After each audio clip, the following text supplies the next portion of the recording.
संत मत धारा आपकी सेवा में प्रस्तुत। इन दो में से एक का चुनाव करना ही भक्ति है कि दृश्य बनना चाहते हैं या दृष्टा बनना चाहते हैं। दिखाने वाला कोई मिलता नहीं इस संसार में। ईश्वर को दिखाने वाला कोई मिलता नहीं, ऐसे बहुत मिल जाएंगे। तू यहाँ चला जा, तेरी ये इच्छा पूरी हो जाएगी, तू वहां चला जा। क्यों है ऐसा? क्योंकि हम चाहते हैं ऐसा, हमारा मन भाता है ये सब। जो कौन सा डॉक्टर अच्छा है जो हमारे मन भाया इलाज कर दे, वो मीठी गोली दे दे वो, या कड़वी गोली दे के हमारा बुखार हमारी बीमारी काट दे वो।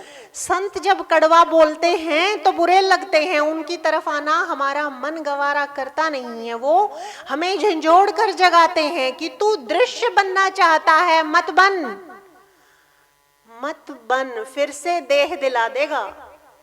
क्या क्या पालेंगे हम इस शरीर से?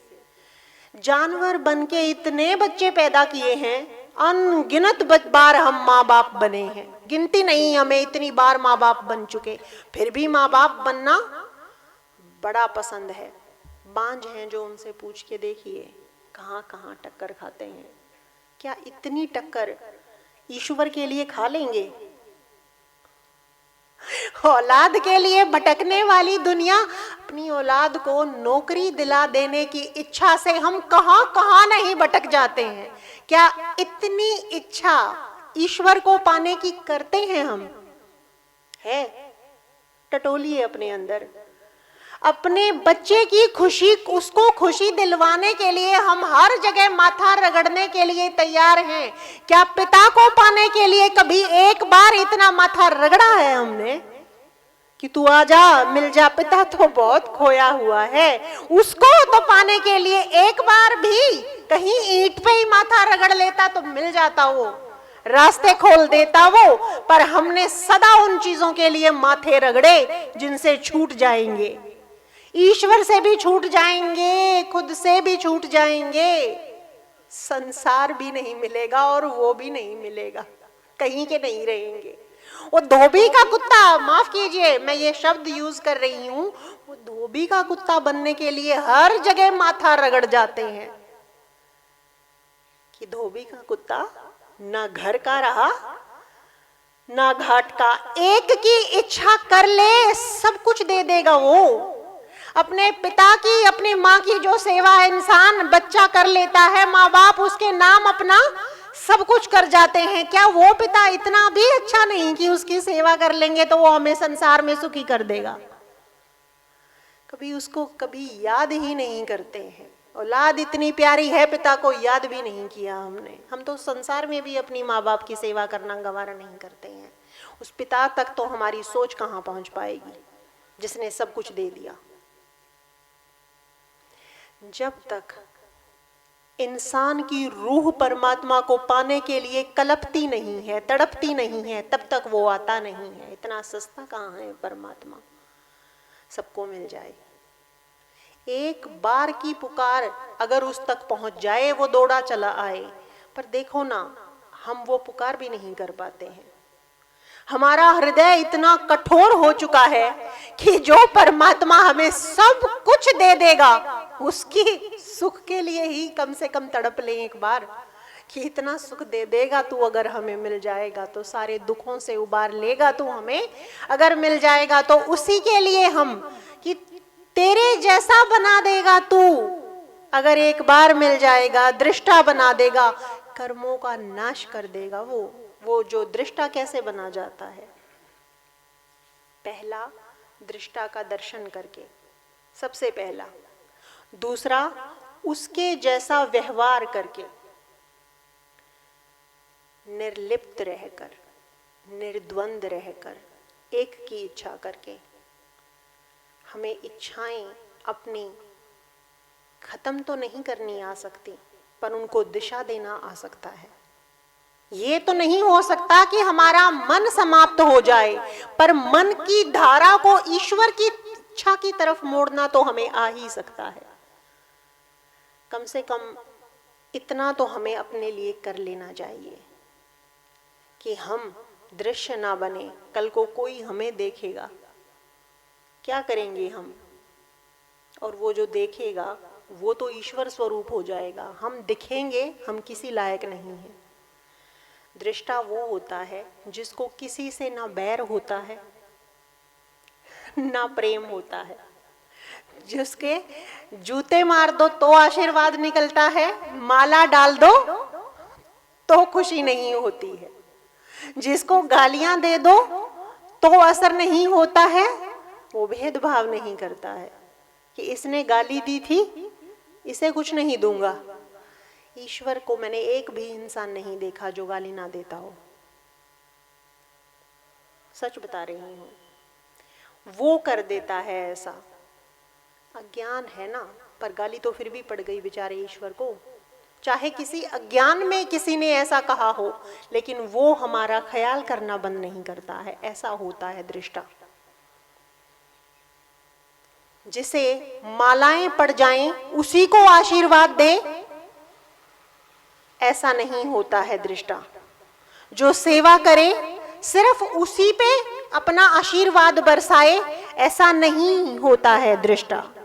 जिसको क्रोध आकर शाप दे डाले, ऐसा नहीं होता है दृष्टा। दृष्टा वो होता है तू जैसा भी है मैं ऐसा ही हूं, एक में जो रहे वो है दृष्टा। एक होता है राग, एक होता है रागी। रागी हम हैं, राग वो है। बैराग होता है दृष्टा, जिसे किसी के व्यवहार से कोई फर्क नहीं आता है। पैर छूने वाले को और गाली देने वाले को जो बराबर दे सके वो है दृष्टा। हम कितने हैं दृष्टा? अपने आप को आजमाना हमें आना चाहिए।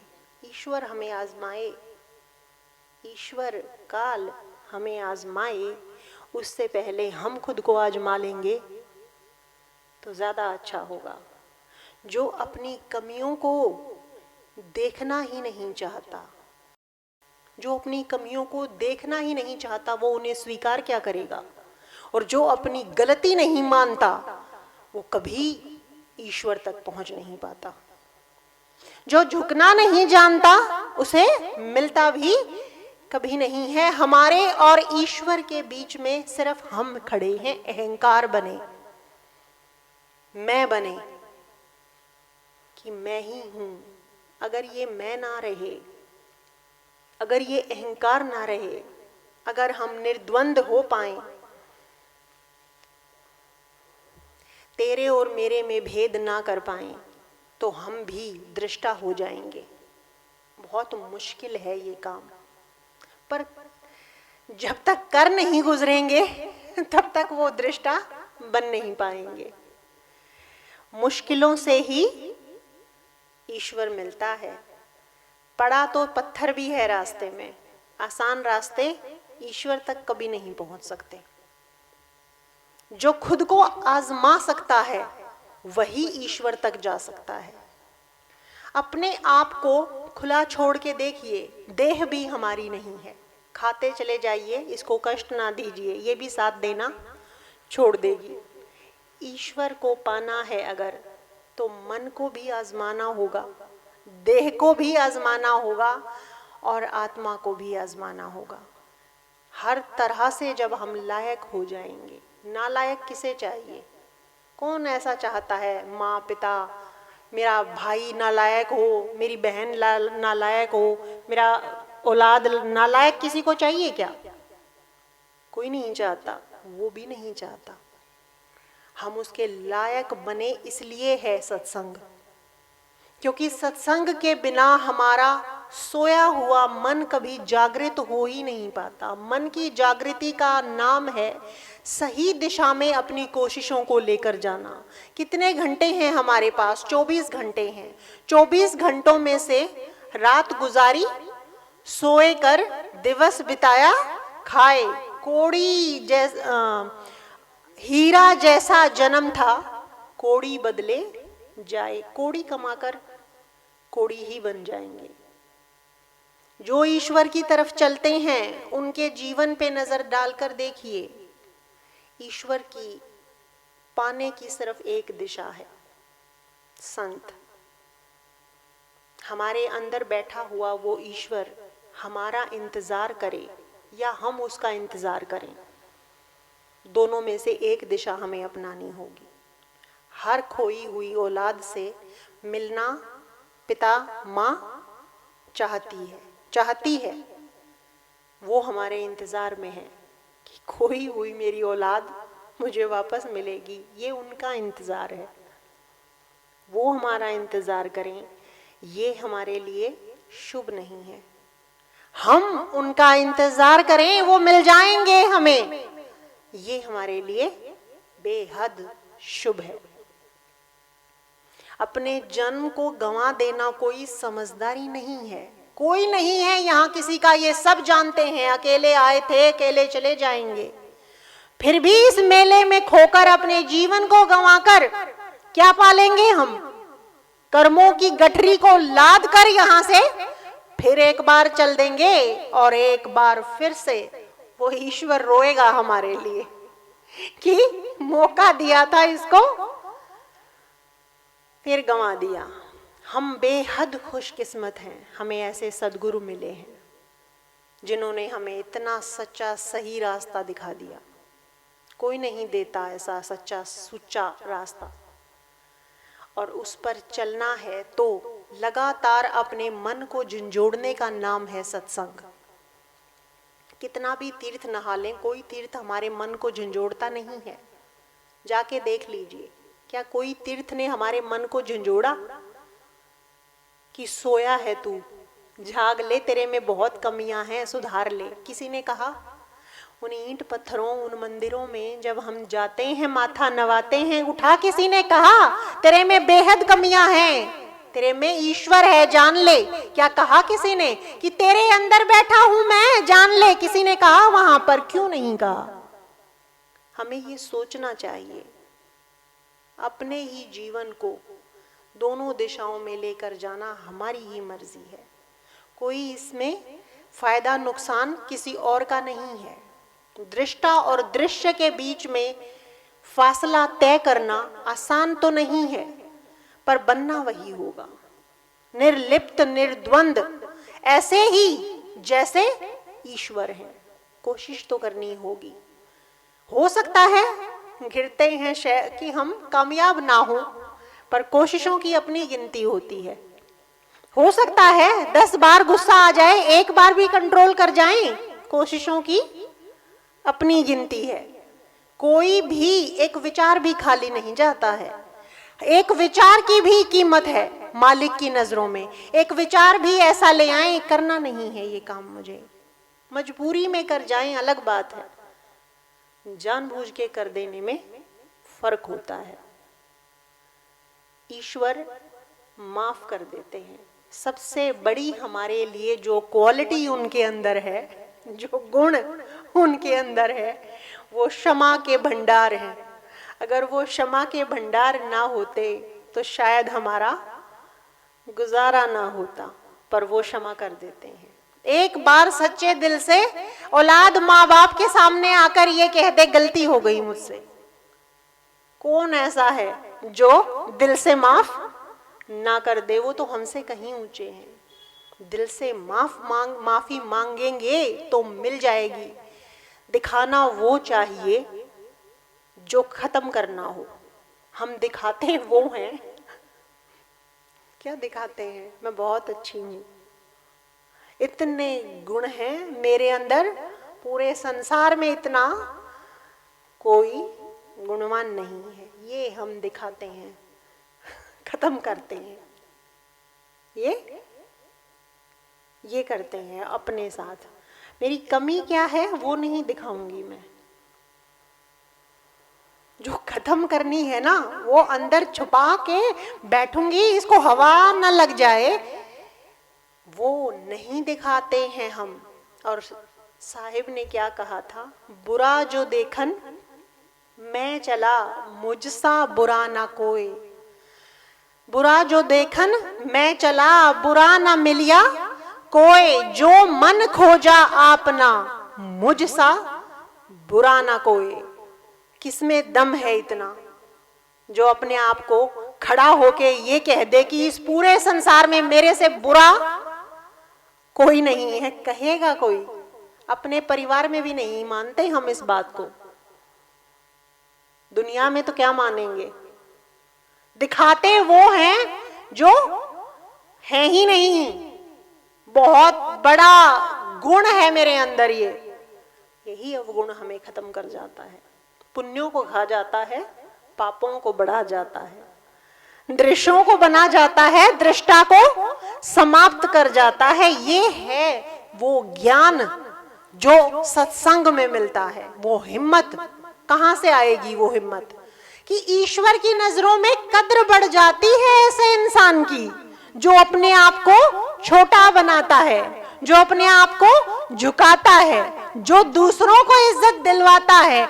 ऐसे इंसान की कद्र उसके दरबार में बढ़ जाती है। इससे आ जाएगी हिम्मत, ये सोच के आ जाएगी हिम्मत। वैसे तो आती नहीं बुरा बनने की हिम्मत, मुझ में भी नहीं आती थी, पर जब ये पता चला कि उसकी नजरों में बढ़ जाऊंगी तब आई हिम्मत कि बढ़ना तो वहीं चाहिए, यहां बढ़ूंगी तो खत्म कर दूंगी खुद को।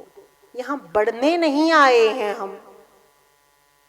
पुण्यों को चाहने वाली दुनिया पाप कमा जाती है ये करके। पाप धूप में, दिखावे में, देखने में क्या रखना चाहिए? पुण्य।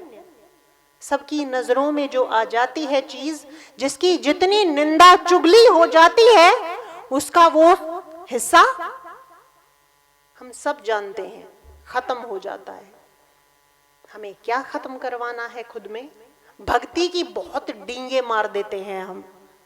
इतनी भक्ति करती हूं, इतनी सेवा करती हूं, इतना परिवार का किया मैंने, इतना माँ बाप का किया। कौन नहीं है नहीं कहता हो? हाथ खड़े करो जिसने अपनी जिंदगी में ये ना कहा हो, इतना किया मैंने मेरे माँ बाप का, इतना किया मैंने पड़ोसियों का, इतना किया मैंने मेरे माँ औलाद का, इतना किया मैंने सबका। कौन है जो नहीं कहता है? और उन्होंने बदले में मुझे कुछ नहीं दिया है। कौन है जो नहीं कहता है कोई? सबने, मैंने सबका इतना किया, मेरा बदले में सब जूत मारते हैं मेरे को, ये कहते हैं हम। ये क्या नहीं कहते हैं क्या? मेरी देवरानी मेरा बुरा करती है, मेरी जेठानी ने मेरा बुरा कर दिया, मेरा भाई मेरा हिस्सा खा गया, मेरी औलाद मेरी कदर नहीं करती है। कौन है जो नहीं कहता है? इसको अज्ञान कहा जाता है। ये द्वंद है, ये संसार है। संसार ही है जो बसता है हमारे अंदर इन शक्लों में। अरे तू कर लेना भाई उसका, तूने इतना किया है, क्यों गा रहा है? क्यों गा के खो रहा है? कुछ तो होगा तेरा भी बदला जो उसने तेरा नहीं किया। कुछ तो हमारा भी होगा उसकी तरफ हिसाब जो उसने हमारा नहीं किया। ये समझ हमें सत्संग से आती है। क्या गाना चाहिए, क्या छुपाना चाहिए? हम उल्टा करते हैं संसार में। हम किसी का कुछ नहीं कर सकते हैं। देह दी, अभिमान आया।